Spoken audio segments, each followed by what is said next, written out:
Cops struggle to solve murder case. Then they notice the victim's right shoe.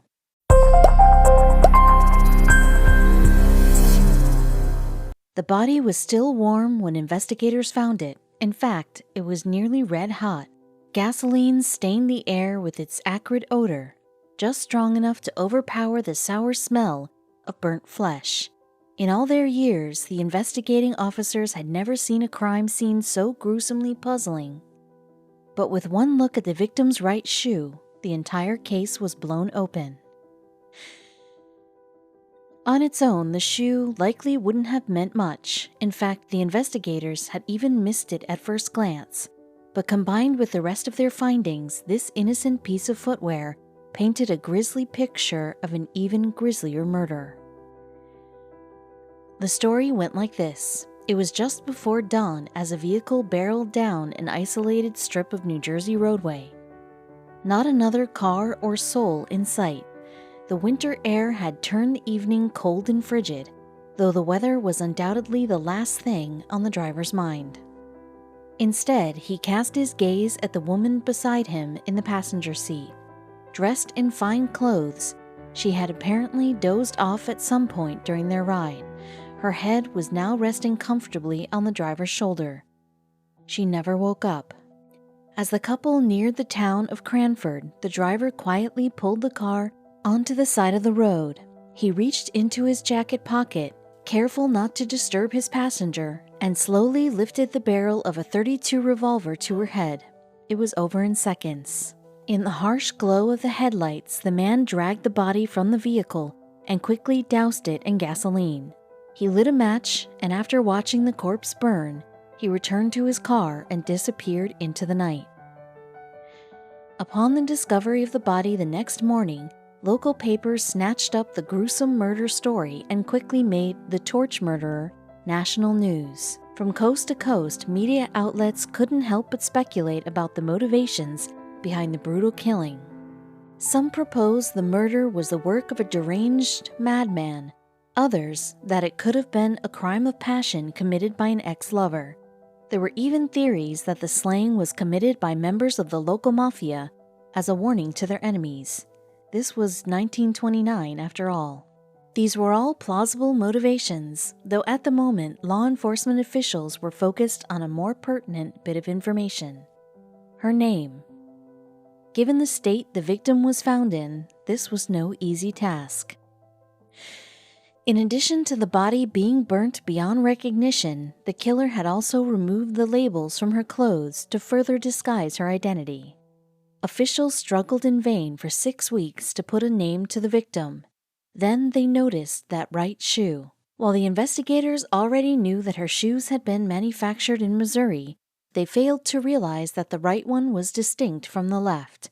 Having been resoled, the cobbler had attached a metal clamp to the shoe to keep the arch and the heel from separating. They decided to run this bit of information in the papers, and sure enough, a Pennsylvania store clerk came forward with the name of a client who'd had similar work done on her shoes, Mrs. Mildred Mowry, a 50-year-old Greenville resident and registered nurse. Off this tip, police brought in several of the woman's friends who were able to identify the body as belonging to Mowry. Fortunately, this wasn't the only bit of information these friends were able to provide. A lonely widow, Mowry had recently married a wealthy Baltimore doctor named Richard Campbell, whom she met through a matrimonial agency. According to her friends, Mowry had barely known her hubby before getting hitched, and to that day, she still had yet to meet or even see a photo of him.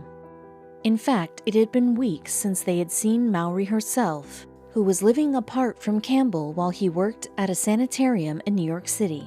Apparently, however, this arrangement hadn't been sitting well with Mowry, especially after she loaned Campbell $4,000 for the home he was building for them in Baltimore. Using the address on the couple's marriage certificate, officials traveled to Baltimore to find the so-called house was nothing more than a vacant lot. However, the property's owner was listed as one Henry Colin Campbell, whose New Jersey residence was located just a few miles from where Mowry's burnt body was found. When they arrived at the Campbell home in New Jersey, however, the cops were met by a small, skittish man in his 60s, accompanied by his wife and 3 young children.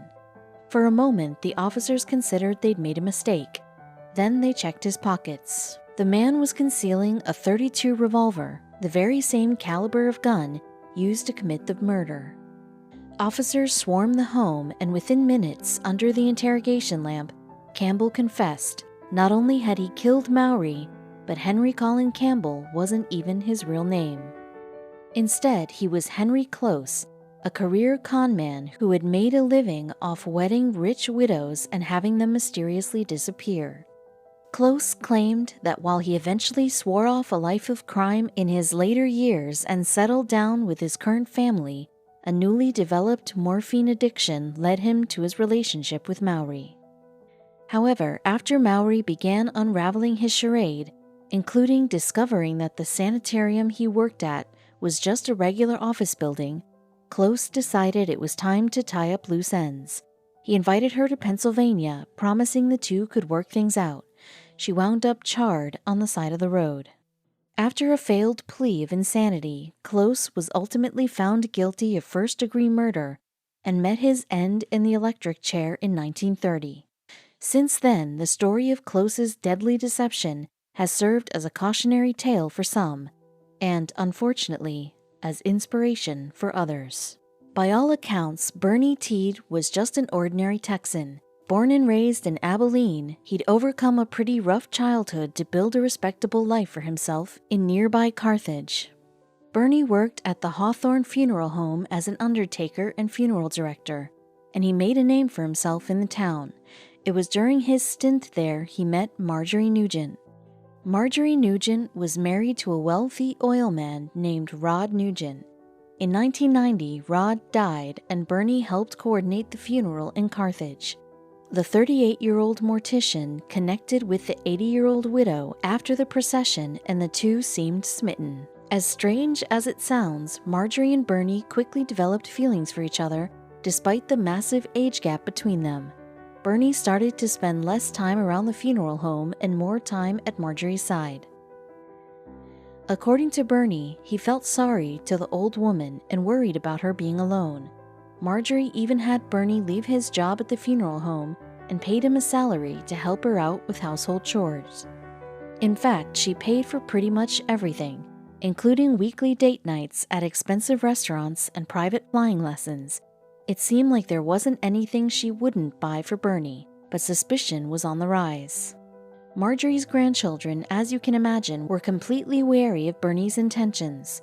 The whole series of events was bizarre, and they also knew Bernie was well aware of one major appealing detail of Marjorie's life. Marjorie had millions of dollars in her bank account, and her kids were convinced Bernie was in it for the hefty payday once she passed. This suspicion grew tenfold when Marjorie changed her will and left everything to Bernie. There came a point where Marjorie's family didn't speak to her for quite some time. She basically acted like she didn't even have a family anymore. Bernie was her world now. But then things became real weird. They tried to contact her through Bernie, but he told them she was in the hospital suffering from Alzheimer's. Unconvinced, several of Marjorie's grandchildren went to the home, and that's when they discovered the horrifying truth. Alexandria Nugent noticed the door to her grandmother's garage freezer was taped closed. She ripped off the tape, threw open the lid, and screamed as the frozen body of Marjorie Nugent stared back at her. Bernie didn't even try to make a run for it. He was located quickly by Carthage police and arrested. Of his arrest, Bernie said, "I was so relieved. It felt like this big weight had been lifted off my shoulders." While in custody, Bernie gave a full confession to police interrogators. A jury sentenced him to 99 years to life in prison, and Bernie will be 70 years old before he even has a chance at parole in 2029. The case became even more infamous thanks to Richard Linklater's film, Bernie, starring Jack Black as Bernie Tiede. The movie caused some controversy among Marjorie's family, but in the end, Bernie was still locked up. Police can only speculate what drove Bernie to take Marjorie's life. Her massive fortune seems like the obvious reason, but no one really knows except Bernie. Luckily, not every case is full of such mystery.